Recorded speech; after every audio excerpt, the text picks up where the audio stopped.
Assalamualaikum warahmatullahi wabarakatuh. Salam sejahtera untuk kita semua. Jumpa lagi dengan kami di channel YouTube delikperistiwa.com. Warga Desa Gunung Pasir Jaya Gruduk PT Fermentek Indonesia, Lampung Timur. Warga Desa Gunung Pasir Jaya, Kecamatan Sekampung Udik, Kabupaten Lampung Timur, Provinsi Lampung, hari ini menggelar aksi di depan PT Fermentek Indonesia, pada hari Senin tanggal 23 Mei tahun 2022.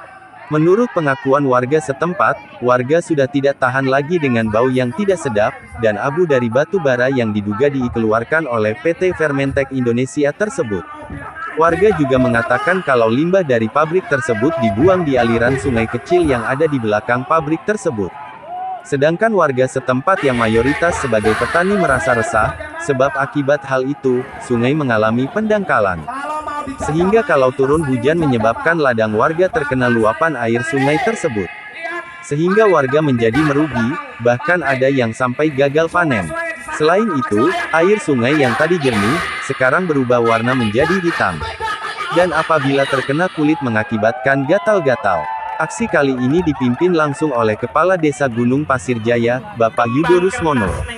Sebenarnya kami menghindari ini, tetapi tujuan kami jelas.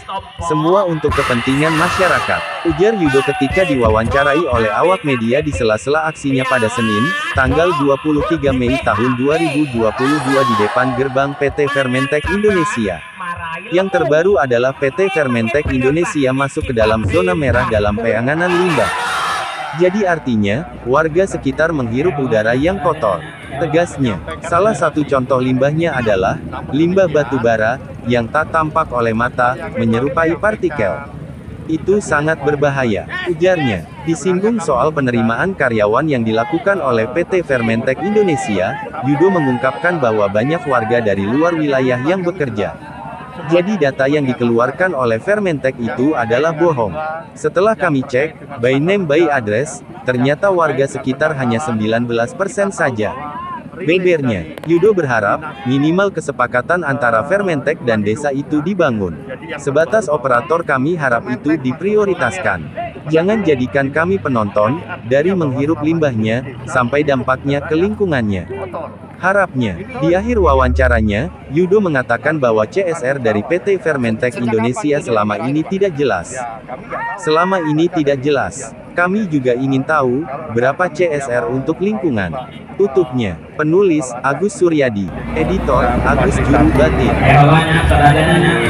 Menyampaikan aspirasi. Namun demikian, apa yang kami sampaikan tidak direspon dengan baik. Sebenarnya kami menghindari aksi demo seperti ini, tapi jalan-jalan anarkis. Jadi tuntutan kami jelas, semuanya untuk kepentingan masyarakat, yang terkait dengan limbah, yang terkait dengan tenaga kerja, ya, yang terkait dengan pendangkalan. Ya. Kita tahu bahwa rilis dari Dinas Lingkungan Hidup, ya, jadi yang terbaru bahwa Fermentek masuk zona merah untuk penanganan limbah. Jadi artinya bahwa selama ini desa menghirup udara yang kotor. Ya. Ini harus tanggung jawab. Sejak kapan itu zona merah itu, Pak? Ya, kami nggak tahu. Kami baca dari media sosial. Kalau rekan-rekan media mau coba melacak itu coba. Pak, limbah yang salah satu limbah yang membahayakan masyarakat apa, Pak? Limbah batu bara yang tidak tampak di mata, ya, yang kecil-kecil partikelnya itu yang bahaya. Sudah lama itu, Pak? Sudah berapa lama, Pak? Sudah, ya, artinya sudah pergantian dari permen juga. Ini sejak dari Cirebon ke Fermentek ini. Tapi kan pada saat penghalian perusahaan itu, Pak, itu kan sudah ada izin lingkungan dari AMDAL itu. Bagian itu ini gimana? Iya, jadi gini, bukannya masyarakat, tapi lingkungan pun yang berkepentingan itu pun kecolongan kan katanya, ya toh? Di AMDAL yang selama ini ngecek tiap bulan mungkin ya, tapi kenyataannya Fermentek zona merah untuk penanganan. Pak, itu terkait penerimaan apa namanya karyawan, itu kan apa benar masyarakat di sini cuma sebagian kecil ya? Iya. Berapa persen ini, Mas? 19%. Jadi angka yang dikeluarkan Kementek itu bohong. Setelah kami cek, by name by address itu ternyata banyak orang luar. Jadi hanya 19%. Itu permintaan sendiri, Pak.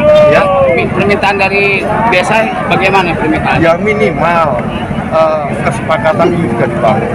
Itu sebatas operator itu diprioritaskan. Jangan kami itu jadikan penonton. Sudah menghirup limbahnya, dampaknya di lingkungan. Kami hanya penonton namanya.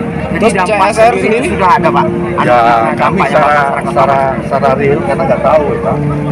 Karena waktu itu kami memohon ke Permentek agar ada general check out di seluruh lingkungan. Karena apa? Permentek juga memperlakukan karyawan. Kenapa lingkungan tidak? Kan gitu. Ini kan nggak adil ya, Pak. Terkait CSR gimana itu, Pak? Tentang CSR nggak jelas. Kami ingin kejelasan. Berapa persentase untuk CSR yang digelontorkan ke desa?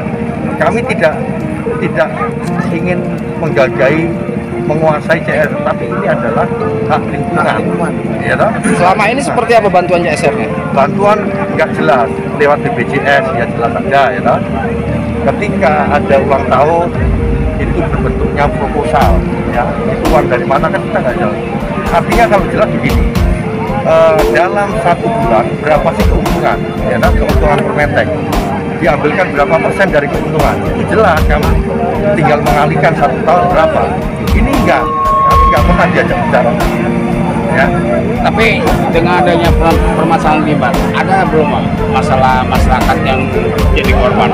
Pernah. Jadi pernah pertama kali waktu masih Iwon ya, meninggal. Warga kami ada yang korban meninggal. 3 orang, yang selamat 2, yang 1 meninggal. Tahun berapa itu, Pak? Tahun 95 ya. Limbahnya limbah apa itu? Limbah ya saya kurang tahu karena kan ikan bakar. Tapi yang jelas meninggalnya kan akibat Ya, dugaan limbah ya. Cukup ya.